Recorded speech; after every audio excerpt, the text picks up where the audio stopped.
Hey, this is Becker with Boucanet Wine, and today I'm going to show you how to reverse sear a New York strip. Now, the first thing we got to do, and I can't stress the importance of this enough, is you got to salt your meat in advance. So what we're going to do is start the diffusion process. I'm going to take the New York strip. You got to get a nice air rack like this. Just get your kosher salt, coarse, and liberally apply it to your steak. I don't really care about your political leanings, but I like to do liberally here. That's a dad joke. I've got a kid. I'm qualified to do that. So what I'm doing is I'm going to apply it to both sides of the steak, and I'm going to press it in a little bit. And you might be asking, why am I doing this? You're thinking that salt might dry out the steak, but that's not actually the case. What the salt does in advance is that the meat absorbs the salt and it breaks down the protein strands within. And what that does is cause a gel within your steak. I call it a salt slurry, but some people think that's disgusting. You're going to get a guaranteed juicy steak just by salting this steak in advance. I like to go a minimum of 6 hours. And once you pull that steak out, you're going to see the water has come to the top, and then that's what allows you to get that Maillard effect when you do your searing. All right, so it's been about 4 hours. Let's take a look at the steak. It's happening. So what you can see is the osmosis process started from the beginning. The salt actually brought the water out of the steak, and then what happens is diffusion sets in, and that water goes back into the steak and becomes the beautiful juice that we know. But also the salt is bringing up the proteins and the amino acids, and that's what allows us to get the incredible sear on the steak, the Maillard effect, if you will. Let's frame out and take a look at some of the wonderful things in my fridge.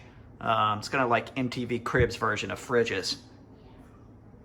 See you later, sweet prince. All right, steak's been in the fridge for about 7 hours now, so I'm going to bring it out, just let it sit on the counter for a while, let it come up to room temperature before we put it in the oven.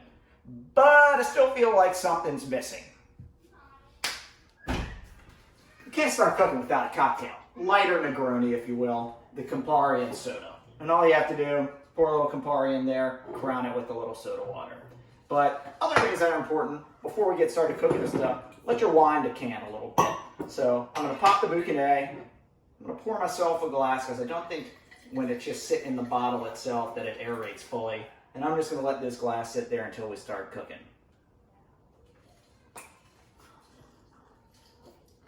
What we're going to do is stick this little probe into the meat. And if you don't have a remote thermometer, you could use a stick pen. I don't really like that because it puts too many holes in the meat and it gets the juices flowing out. And I don't really want to overhandle the meat or swirly dam the meat. So there's a link below where you could buy one of these. They're really cheap, and I've had this one for 10 years, and they're very resourceful. Stick the probe in to your steak. Try to get it in about the middle so you can get a real optimal temperature. And from there, it's pretty simple. We're just going to place the steak into the oven. I've got the heat going up to 240.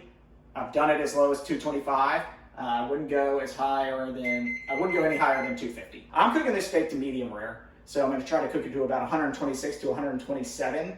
But those of you do not have a probe, I'm actually going to time it to see how long it does take me to get to 126, 127. So here we go. So we just pulled the steak out of the oven at 126 degrees. Now, I forgot to mention, if you wanted to do it medium, I'd leave it in the oven until about 130. And if you wanted it done or well done, you can just go ahead and throw it in the trash can.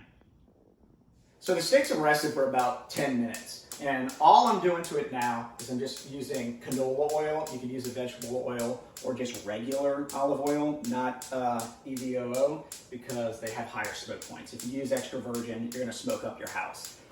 That reminds me, I probably should turn on my hood. This particular hood doesn't do much, but I do like the ambient sound of it. We're going to get my favorite piece of cookware, the cast iron skillet, as hot as we can. We want it to be 500 degrees or more. I'm a little bit of a tech geek, so I like this little gun that kind of tells me what the temp is going to be. Right now we're starting it at 85 degrees.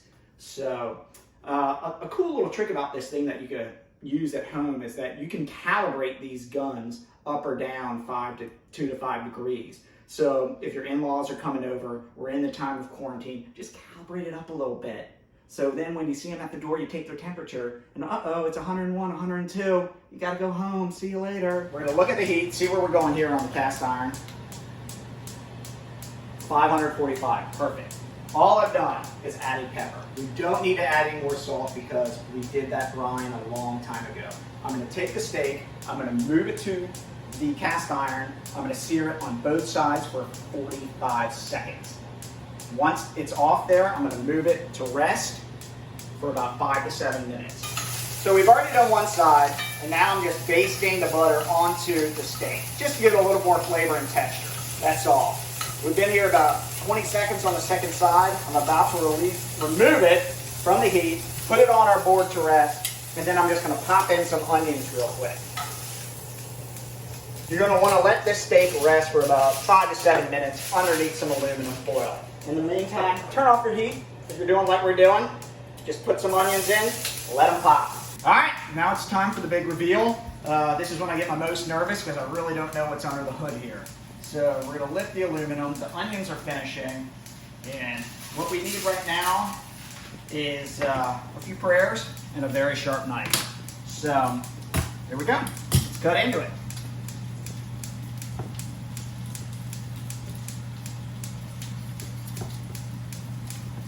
I'm seeing really nice coloring already. As you can see, that really nice pink right there.